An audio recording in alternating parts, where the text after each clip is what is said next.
Mbak,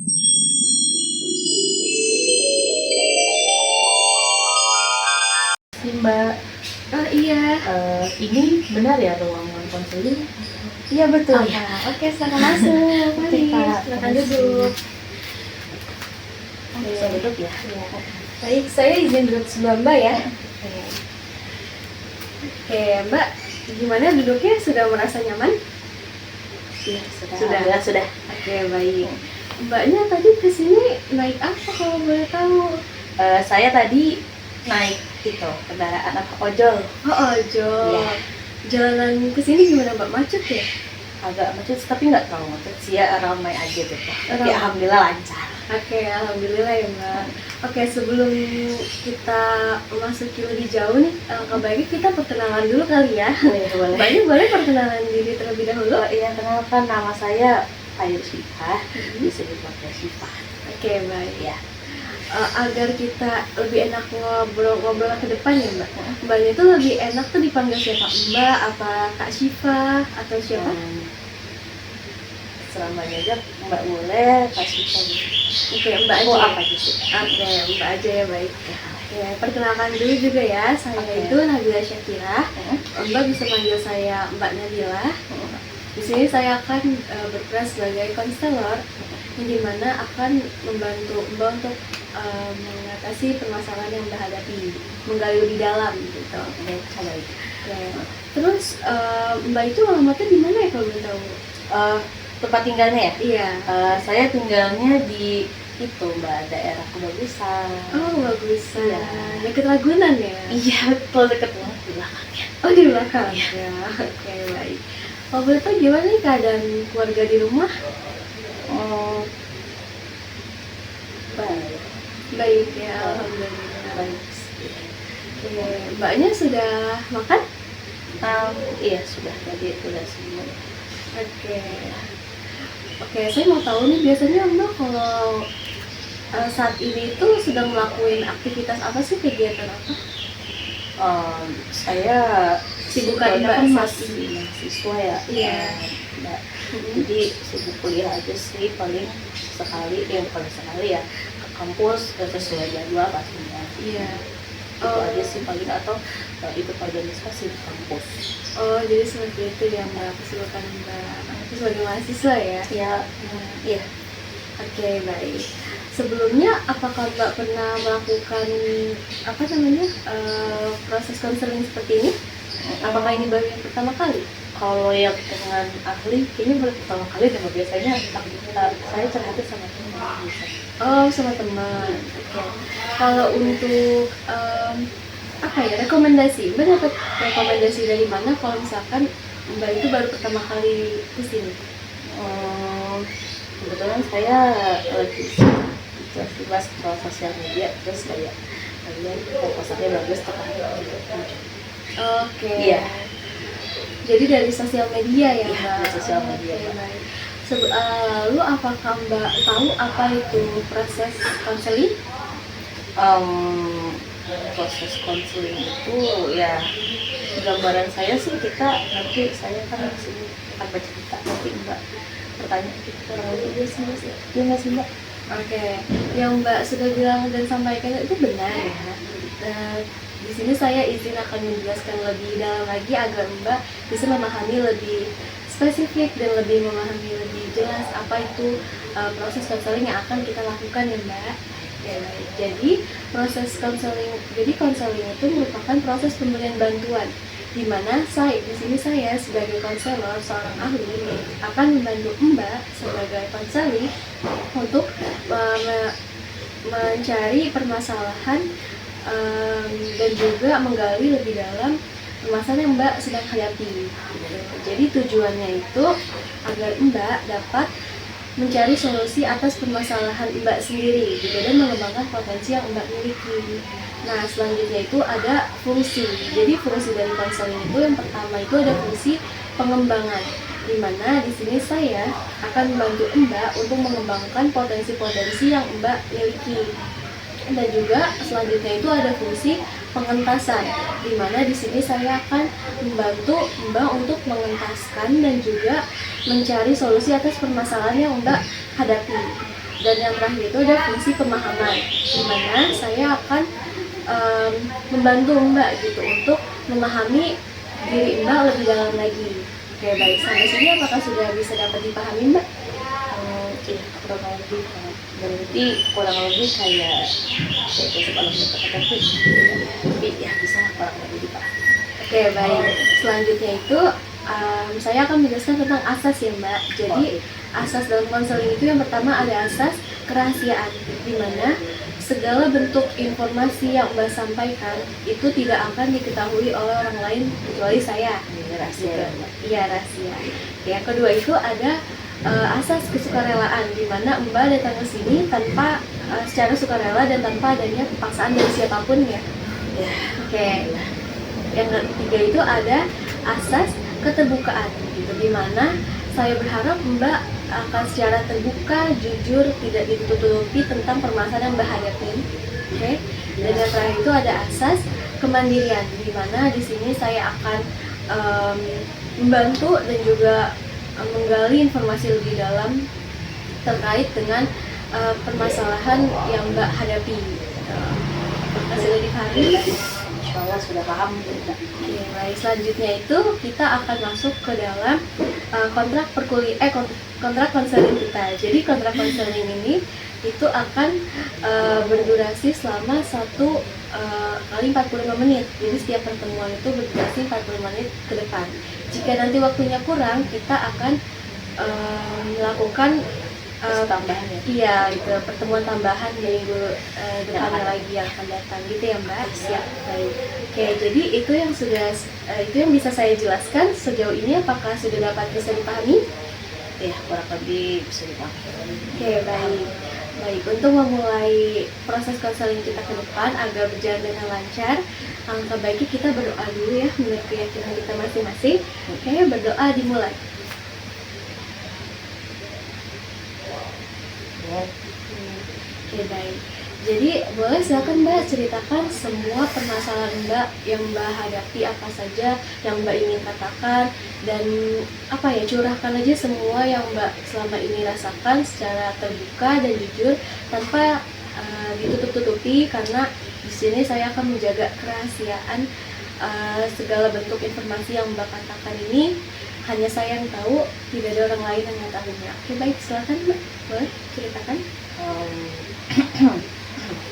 Jadi gini Mbak, sebenarnya mungkin kalau dipikir-pikir permasalahan saya itu nggak terlalu yang gimana sih Mbak, tapi belakangan ini memang mungkin masalah ini agak mengganggu saya dalam aktivitas, karena terlalu buat saya kayak overthinking gitu sepertinya.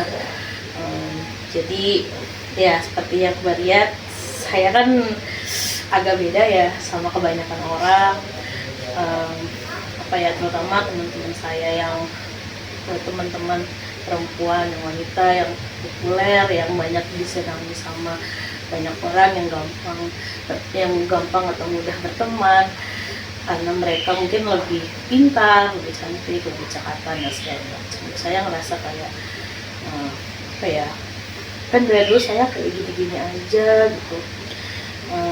Terus kapan ya saya bisa punya teman yang banyak seperti mereka, seperti dia gitu. Saya dari dulu emang kalau berteman itu mungkin cuma 1-2 orang aja, itu juga yang dapat bertahan. Jadi sekalipun ini di tempat kuliah saya, di kampus saya pun saya juga berteman saat ada sih, saya berteman yang dekat dengan saya itu bahkan bukan teman kampus gitu loh, tapi teman SMA saya. Itu emang yang udah deket banget, 1-2 orang gitu ada lah gitu. Karena yang di kuliah ini saya rasa nggak ada yang maksudnya yang mungkin nggak klik sama kepribadian saya, atau saya juga yang nggak mau membuat mereka merasa kayak ya saya kan kayak gini. Saya nggak mau merasa saya tuh kayak saya kayak kan takutnya merepotkan mereka gitu loh. Saya kan ya gitu deh, jadinya ya udah, yang penting saya nggak dimasukin aja gitu. Saya nggak mau lagi dimasukin, saya nggak mau lagi kejadian dulu tetap. Oke, baik. Jadi Mbak ini merasa Mbak berarti agak kesulitan untuk berteman ya, maksudnya berteman yang dengan teman-teman yang banyak. Mbak ingin merasakan hal itu, tapi pada kenyataannya Mbak sulit untuk menemukan teman yang mungkin bisa dibilang sefrekuensi gitu ya dengan Mbak. Iya, agak sulit sih karena apalagi kan sekarang kan udah apa ya, banyak kan yang sukanya ikutin tren, mungkin tren TikTok atau tren sosial media. Terus saya bukan yang kayak gitu, kayak malu gitu, kayak saya apa ya, kalau bahasa zaman sekarang itu insecure gitu, kayak saya gini ngapain kayak gitu kan, nggak bakalan menarik perhatian orang juga kayak gitu. Oke, jadi kesulitan yang Mbak rasakan ini tuh karena Mbak tidak bisa mengikuti apa yang mereka lakukan saat ini gitu ya. Misalnya seperti yang tadi dibilang buat video TikTok ataupun hal sebagainya ya Mbak. Sebenarnya gue bisa dipikir sih Mbak, cuman kayak apa ya, lebih ke saya tuh pengen banget kayak bisa kayak misalnya nih ya, kalau misalkan berpakaian saya pengen deh kayak teman-teman saya yang bisa bebas berpakaian apa aja, gaya apa aja, tanpa perlu mikirin ya gitu, kayak size apa gitu ya. Terus makeup juga saya kan nggak terlalu bisa makeup, jadi kadang kayak cuma pakai apa, lip balm aja biar saya nggak kering. Saya juga belum bisa kayak tutor kampus kan, yang cewek-cewek kan kayak sering pakai makeup biar cantik gitu ya, biar mukanya nggak pucat. Tapi saya kayak sekalinya pakai makeup tuh kayak apa ya Mbak, kayak dempul banget deh gitu. Kadang kalau pakai blush on kayak merah banget, jadi nggak pede, saya hapus lagi kayak gitu Mbak. Jadi nggak kayak pengen sih, kok orang lain tuh kelihatannya bagus kok, tapi saya setiap saya pakai tuh kayak ondel. Jadi Mbak merasa tidak percaya diri ketika ingin melakukan apa yang teman Mbak itu selayaknya lakukan gitu ya, misalkan seperti tadi Mbak bilang kayak bermake up mungkin, ataupun kita bahasa kita ini mungkin OTD ya Mbak, outfitan.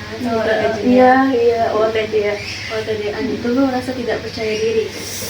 Iya, saya nggak cocok gitu. Oke, baik. Lalu biasanya apa yang Mbak akan lakukan ketika Mbak merasa tidak percaya diri gitu? Karena hal itu, misalkan dari yang tadi Mbak sudah mencoba make up gitu, terus juga berpakaian, lalu apa yang Mbak lakukan? Sih biasanya ya udah ya nyimpen aja gitu. Misalnya kalau saya ada rasa iri sama teman saya, ya udah nggak apa-apa, iri dulu, terus tarik nafas, narik diri, terus kayak udah lupain aja, terus kayak terima aja gitu. Emang saya nggak bakal bisa kayak gitu. Tapi Mbak percaya nggak kalau misalkan suatu saat nanti pasti Mbak akan bisa seperti mereka dan seperti yang Mbak harapkan selama ini? Saya udah lebih kuatkan juga berusaha, karena kan sebenarnya saya juga nggak ada sih, mungkin belum ada yang sepenuhnya support, atau mungkin belum ada yang bisa bantu saya dengan support penuh gitu dengan baik. Misalnya mungkin bisa mendengar kalau bisa saya setiap saat, jadinya kayak saya ngerasa ya masih ada apa sih beban gitu. Jadi kayak ya udah, saya jadi kadang kurang motivasi juga kalau mau melakukan sesuatu gitu. Kayak ngapain sih saya melakukan ini, kalau dengar-dengar juga bakal kayak gini nggak sih, kayak gitu. Jadi kurangnya support juga itu menjadi suatu kendala ya, yang bikin Mbak itu agak susah untuk semangat dan konsisten. Iya, kayak ya ngapain sih gitu sih gitu, karena ujung-ujungnya juga bakal sama aja kalau yang gitu. Oke, baik. Tapi apakah Mbak pernah ngerasa oke, mereka seperti itu, saya nggak apa-apa seperti ini, beda dari yang lain itu kan unik ya Mbak, dan berani beda itu keren. Iya, banyak sih yang bilang gitu, cuman kayak kalau misalkan beda sendiri kan berarti mencolok sendiri, beda dari yang lain. Nanti saya jadinya malah kalau mencolok sendiri malah jadi perhatian orang lain. Oh, jadi berarti Mbak itu juga tidak ingin terlalu menjadi pusat perhatian orang lain dari perbedaan itu. Ya, saya sebenarnya bukan nggak suka jadi perhatian sih Mbak, cuman kayak kesannya kalau orang-orang banyak yang melihat saya tapi bukan karena hal yang sesuatu apa ya yang baik gitu Mbak, saya juga malu pasti. Kayak apa sih, masa diketahuin banyak orang cuma gara-gara aku aneh gitu. Oke, hal itu yang buat Mbak sedih.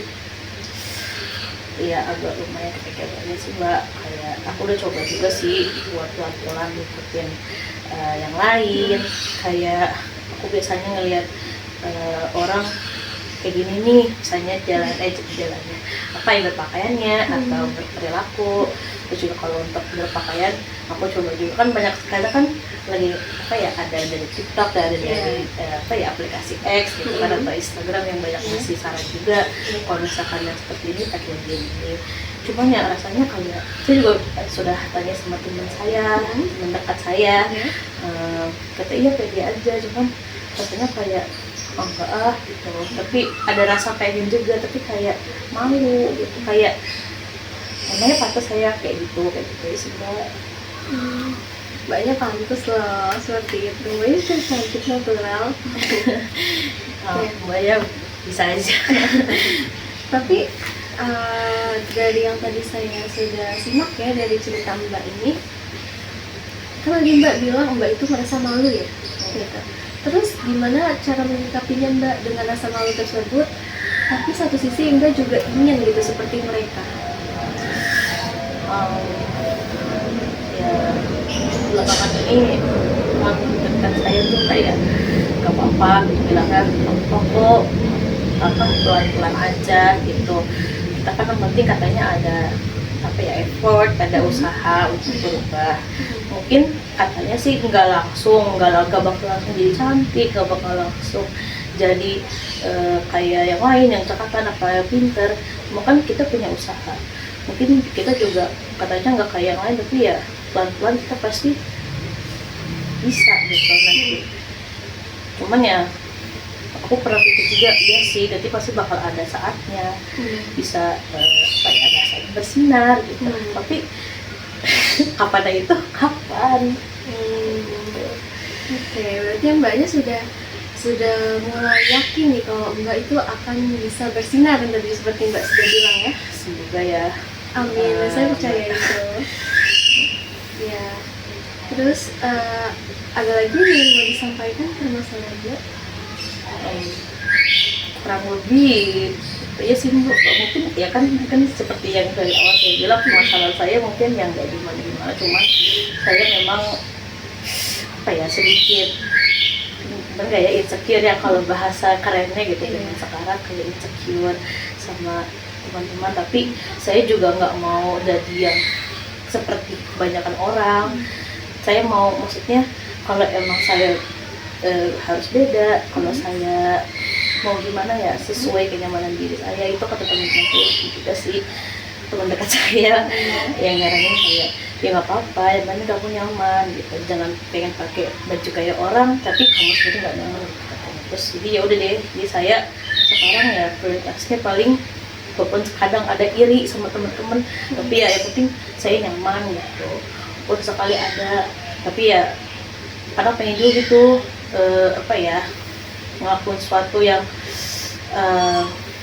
banyak orang lakuin, tapi ya gitu sih, nggak ada yang nothing special sih. Cuman ya saya kadang ngerasa emang saya itu emang aku itu nggak seperti apa sih, nggak seperti itu ya, nggak seperti itu. Karena kadang kalau di kelompok juga jarang ada yang mau sama saya gitu. Mungkin karena mungkin saya agak lelet apa gimana, mereka kan nggak langsung bilang belak-belakan, cuman saya kayak ke mereka emang nggak mau aja gitu.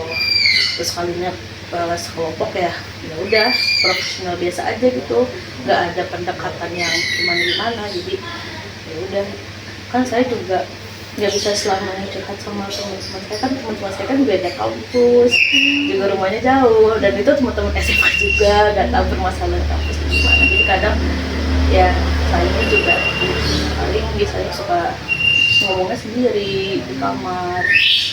Terus ya itu di kamar itu saya biasanya ngomong sendiri sama diri saya, ngomongin semuanya. Terus ya udah kita apa ya, ibaratnya kayak blok diri sendiri, cuman ya udah gitu. Oke. Jadi Mbak nggak gampang bisa cerita curhat permasalahan Mbak ke orang-orang sekitar ataupun siapa, Mbak lebih ke cerita ke teman sahabat dekat Mbak yang tadi Mbak bilang yang dari SMA itu ya, sama Mbak ngobrol sendiri ini sama diri Mbak sendiri. Lalu seperti apa sih kalau misalkan apa perasaan yang Mbak rasakan setelah Mbak mencurahkan gitu, apa yang Mbak rasakan terhadap diri Mbak sendiri? Ya apa ya, biasanya saya ya udah hari kayak misalnya nih, hari ini tuh pengen deh gini, pengen gitu. Terus kayak apa ya, ya refleksi diri aja sih, kayak oke, apa yang aku lakuin hari ini mungkin bukan yang terbaik, tapi seenggaknya aku tetap punya penyelesaian bermasalah gitu. Kayak mungkin kalau lagi ada problem, lagi ada masalah, aku biasanya jalan yang aku dapetin itu bukan jalan yang terbaik, kayak kenapa gak gitu ya gitu. Tapi tetap ada jalannya, tapi mungkin bukan yang kan bisa gini, kenapa harus gini, tapi ada udah dapet gitu. Jadi ya udah apa-apa deh, saya setelah udah bicara sendiri sambil mungkin lalu ngomongnya nangis gitu Mbak.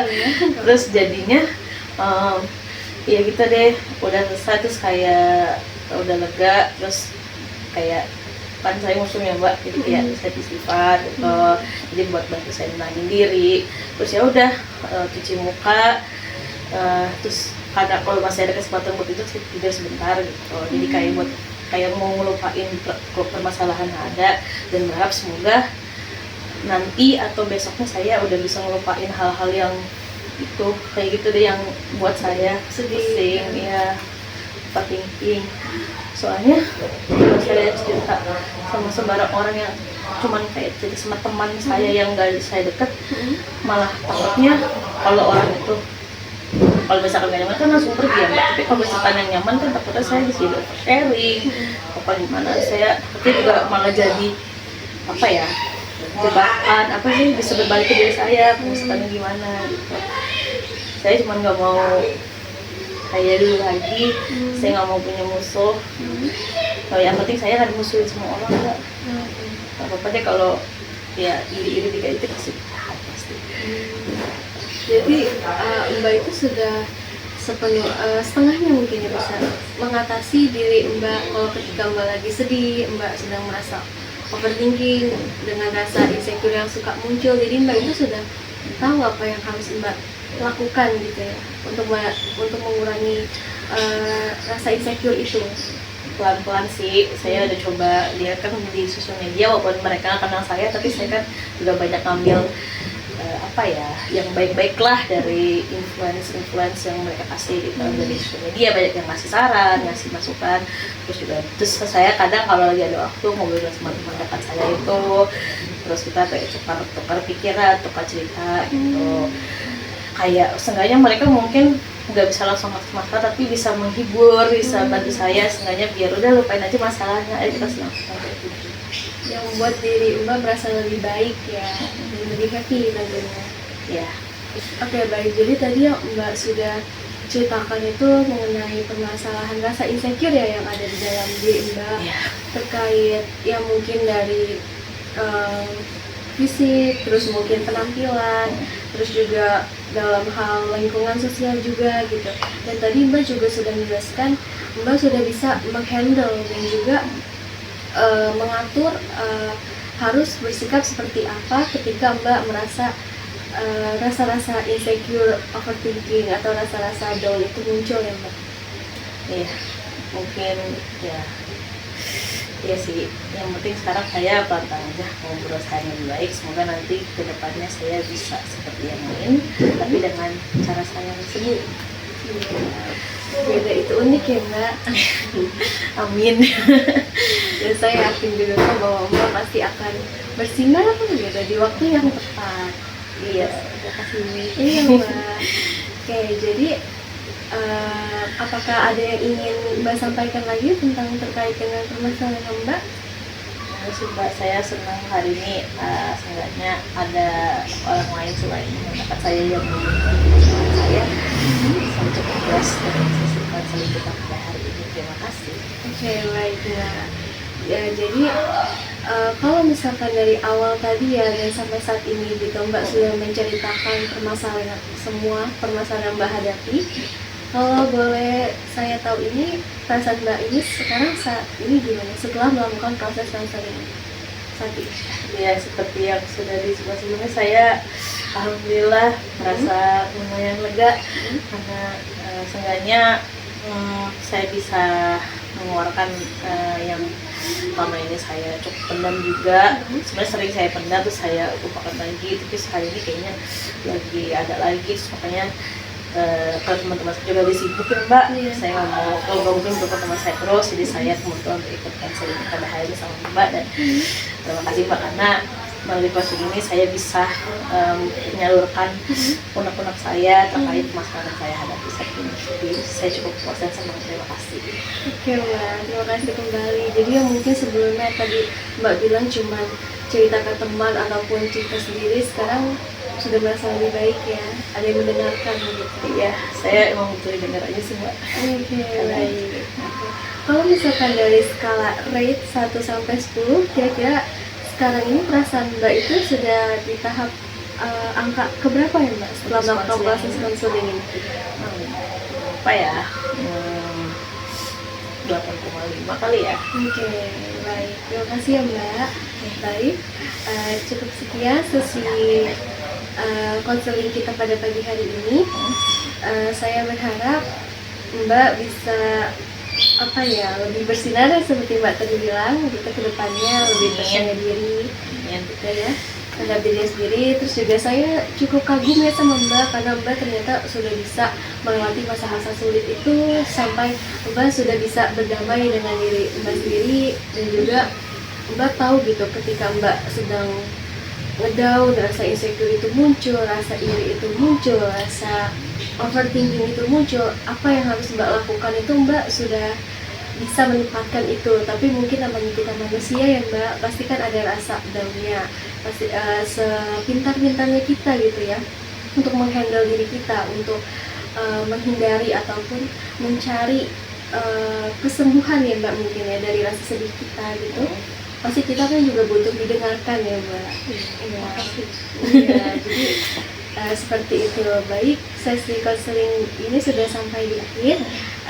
Saya berterima kasih banget juga kepada Mbak sebelumnya sudah datang, sudah mempercayakan saya di sini sebagai konselor untuk mendengarkan keluh kesah permasalahan Mbak yang sedang Mbak hadapi, sampai akhirnya Mbak sudah menemukan permasalahannya Mbak dan juga sudah dapat mengatasi permasalahan, mencari solusi gitu, dan juga saran Mbak untuk Mbak kedepannya mau seperti apa gitu ya Mbak.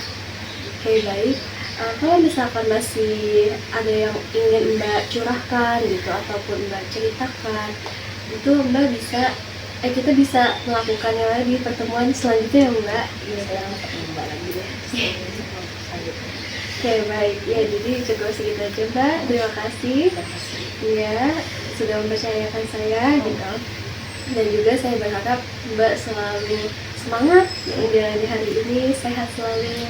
Salam untuk keluarga di rumah dari saya. Baik. Ya, saya juga permisi ya Mbak, terima kasih untuk hari ini. Semoga kita bertemu di lain kesempatan. Amin. Oke, sebelum ditutup, mari kita berdoa dulu ya untuk menutup sesi konseling kita pada pagi hari ini. Oke, berdoa dimulai. Doa selesai. Terima kasih Mbak Siva. Sampai bertemu. Selamat pagi, menjelang siang Mbak Nadia.